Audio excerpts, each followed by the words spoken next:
Que Dios te bendiga, bienvenido a La Escarcha en esta mañana. Quiero continuar hoy con el tema de la circuncisión que comenzamos ayer, antes de entrar la semana que viene en el capítulo 5, y aún mañana hablaremos un poquito más de ello, aunque no estemos leyendo ningún versículo, pero información acerca de este tema de la circuncisión. Hoy quisiera hablar del tema del proselitismo judío, cómo esto influía en la manera de compartir la verdad del pacto con Dios que ellos tenían, y esto que les convertía a ellos, les daba a los judíos la sensación de ser los dueños del pacto con Dios y ser quienes además decidían quién entraba y quién no entraba en el reino de los cielos. Esto del proselitismo está basado en Mateo 23, bueno, o surge de ahí, ¿no? Cuando Jesús les dice en Mateo 23, «Ay de vosotros, escribas y fariseos, hipócritas, porque recorréis mar y tierra para hacer un prosélito, y una vez hecho, le hacéis 2 veces más hijo del infierno que vosotros». O sea, esto de hacer prosélitos era convertir gentiles al judaísmo. Lo hacían mucho ellos.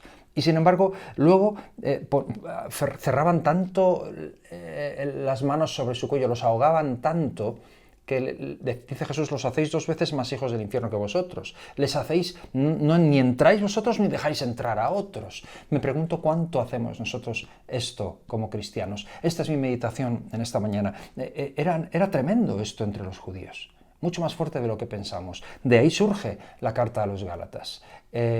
No olvidemos que, como por ejemplo dice la Biblia, que hasta Tito fue obligado a circuncidarse, y Pablo accedió en cierto punto, queriendo la paz, pero llegó un momento en que se dio cuenta que no podía seguir transigiendo porque estaba llegando a vulnerar la libertad del verdadero evangelio en Cristo Jesús, y de ahí surge esta carta. Y por otro lado hay que tener en cuenta lo fuerte que era esto, lo bárbaro, lo indecente, incluso perverso y ridículo que parecía este rito a todos los que no fueran judíos.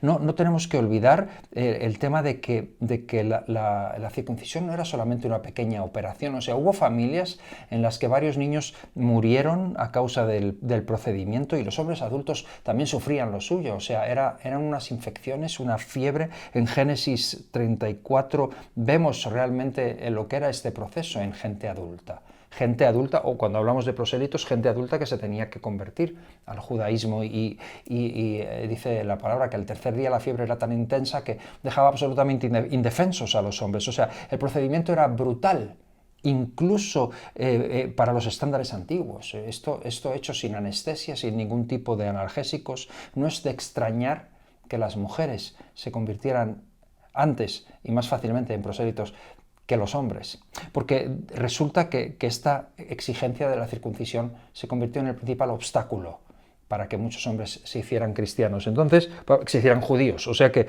tenían en el hombre antiguo era un punto tan delicado, y entonces había gente que eran simpatizantes, hombres que amaban a Dios, amaban la justicia, creían en un solo Dios, simpatizaban con la fe judía. Era gente que incluso estaba dispuesta a hacer sacrificios económicos, adoptaban y tomaban como propia parte de la ley, pero no se presentaban a la circuncisión. Y probablemente la mayoría de los judíos tenían amigos que pertenecían a este círculo de personas, que eran prosélitos, o que eran gente en vías de llegar a ser prosélitos. Eran gente, como la Biblia dice, temerosos de Dios, pero no eran realmente pueblo de Dios. No olvidemos que Cornelio pertenece a ese punto de gente temerosa de Dios. Los reconocían como temerosos de Dios, pero para cualquier judío, y lo que leemos en Hechos 10, para cualquier judío, Cornelio permaneció como un hombre incircunciso y un hombre absolutamente pagano y sujeto a la ira de Dios en el juicio final. Y esto lo vemos en Pedro claramente, cuando en Hechos 15 tiene que dar explicaciones de por qué se le ocurre acercarse a este hombre, incluso entrar en su casa. Era un hombre piadoso, pero era un hombre desechado por Dios. Era un hombre que no pertenecía al pueblo. Entonces, para resumir y llevarnos a una meditación que nos sirva a nosotros hoy como maná del cielo, ¿qué tal si tratamos de aplicar esto a nuestras propias vidas? ¿Cuánto cerramos el reino de Dios para aquellos que no son exactamente como nuestra exigencia mental o cultural lo exige o lo pide? Y quiero retarte en esta mañana con la misma idea de ayer. En Apocalipsis, en el capítulo 8, en el versículo 1, yo siempre hago la broma, porque allí dice que llegado un punto en el cielo cuando todos los santos están alrededor de Cristo, se hizo un silencio como de media hora y nadie sabe qué es esa media hora de silencio. Los teólogos discuten acerca de qué es esa media hora de silencio. Yo tengo mi propia teoría. Yo digo que esa media hora de silencio es el estupor de muchos de nosotros, cuando descubramos que allí, en la presencia del Señor, al final de los tiempos, también están personas que nosotros nunca creímos que podrían estar ahí presentes. Y nos quedemos sin habla media hora, tratando de asimilar cómo es posible que éste también haya llegado, cuando en mi mente era un incircunciso, era alguien que no podría estar ahí. ¿No nos sucede esto? No tenemos esa imaginación. ¿En cuánto de nuestras actitudes estamos cerrando el reino de los cielos a otros? Y quiero retarte en esta mañana, seríamos mejores cristianos si en lugar de estar tan pendientes de los demás, estuviésemos pendientes de nosotros mismos. Y por esto quiero orar en esta mañana. Señor, ayúdanos.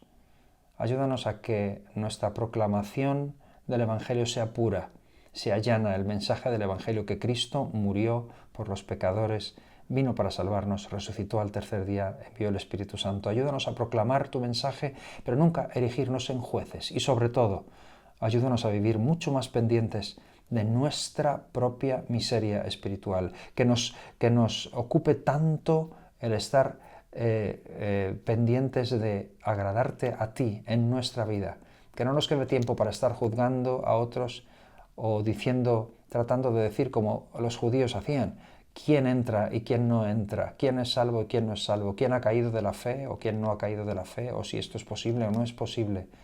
Más pendientes de nuestra vida y de agradarte a ti, de nuestra comunión contigo, porque eso nos hará brillar más por ti. Ayúdanos en esta mañana, Señor, a no juzgar, a mirar nuestra propia vida delante de ti, Señor, a amar a las personas, a tener brazos abiertos, que nuestra presencia y nuestra predicación y nuestra vida cristiana nunca haga sentir a nadie rechazado del reino de los cielos, como los discípulos impidieron que gente se acercara a ti. Que no seamos así, que invitemos y tengamos brazos abiertos para todos los que llegan y permitamos que tú trates con ellos y los cambies. Ayúdanos en el nombre de Jesús.